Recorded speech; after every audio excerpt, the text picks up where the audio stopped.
गोटे IPL match आयोजन पाई केते खर्च करे बीसीसीआई आपण भी जानिले होइजिबे आश्चर्य।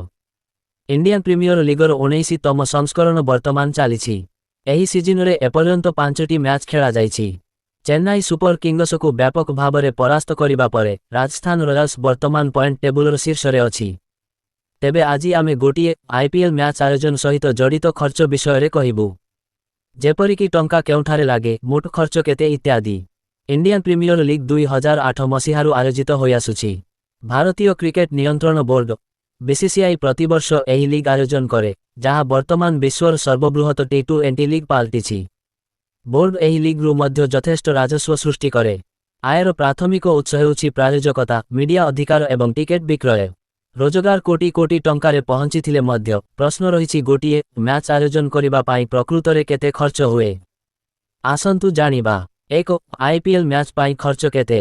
इंडियन प्रीमियर लीगर 19तम सीजन रे 10टी दल अंशग्रहण करुछंती, जेउथिरे लीग पर्याय मैच 13टी भिन्न स्थान रे खेला जिबाकु स्थिर होइछि।